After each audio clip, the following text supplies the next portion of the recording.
Number 9. A Cambodian boy, Yuorn Sambath, has an unlikely best friend, a python named Chomran.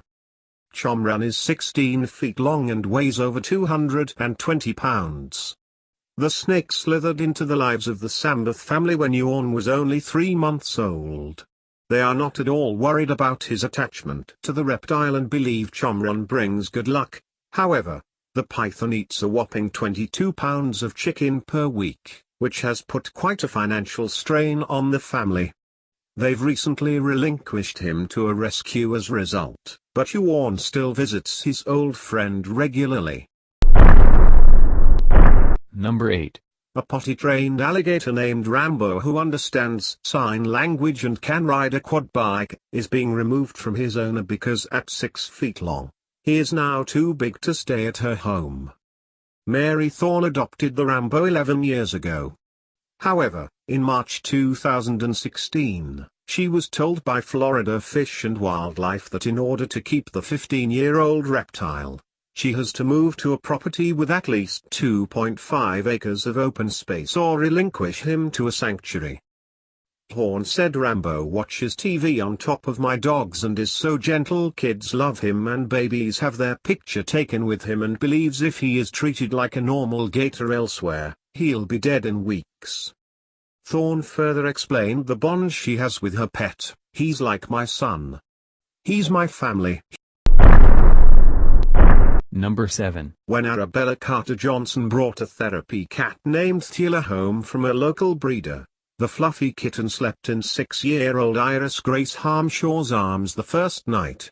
Iris, who is autistic, seemed to relax around Thila, stroking her ears and whiskers, and the cat didn't even mind when Iris held her tail. Thila seemed to know what Iris needed, adapting her behavior and becoming the perfect companion. If Iris became impatient in the car, Thila would sit on her lap to calm her down. If she had difficulty during the day or woke up at night, Thila would distract her until she had settled again. Before Thila came into their lives, Carter Johnson and her husband, Peter John Harmshaw, went through a dark time trying to figure out the best ways to draw Iris out after her diagnosis. Iris' form of autism was marked by irregular sleep patterns, obsessive behavior, refusing to make eye contact, avoiding playing with her parents or other children, and feeling distressed around people she didn't know. Family. Not long after Thila's arrival, Iris began to speak to her. She would say sit, cat, and Thila would obey. Iris would follow Thila around the house, saying more cat. There was no pressure or judgment from Thila, unlike how Iris might feel if she was talking to another child or adult, so Iris would talk to Thila and give her instructions. In addition to helping with Iris' speech therapy, Thila also studied Iris' movements as she played or painted, mimicking them, and in turn, encouraging Iris to continue. It's beautiful watching this, Carter Johnson said. We're her parents and educators. It's calming to know that she has her little buddy, and someone other than just us. Number 6.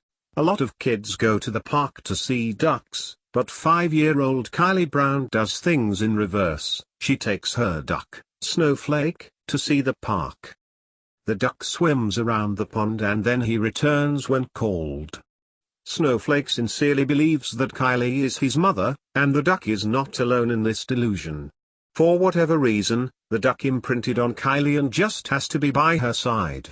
He goes to the beach with her in the summer and sledding in the winter.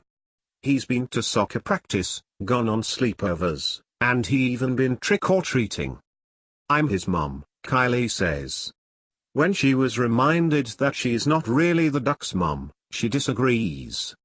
Yep, I'm his mom. Number 5. Shelter Dog is being remembered for the massive impact that he made on one man's dwindling health. 5 years ago, Eric O'Grey weighed 340 pounds, had both high blood pressure and cholesterol, and type 2 diabetes, all conditions that required medication that totaled over $1,000 a month. A nutritionist suggested he adopt a dog.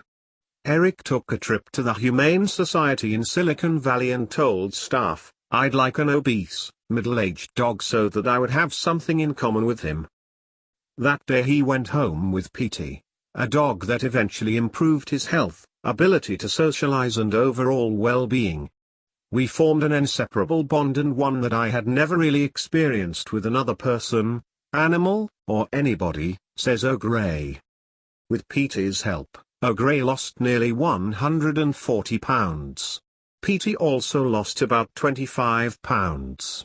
His overall demeanor had changed drastically, and he became much more confident. Petey challenged O'Gray beyond belief. He looked at me, in every sense, as though I was the greatest person on the planet. I decided that I wanted to be the person who he thought I was. That pushed O'Gray to complete his first marathon in the summer of 2015. Shortly after that, Petey was diagnosed with cancer and passed away. O'Gray has since rescued another dog but credits Petey for saving his life. I wake up every day wanting to be the best person that I can be. Petey completely transformed me. I think about it now, who rescued whom? Number 4.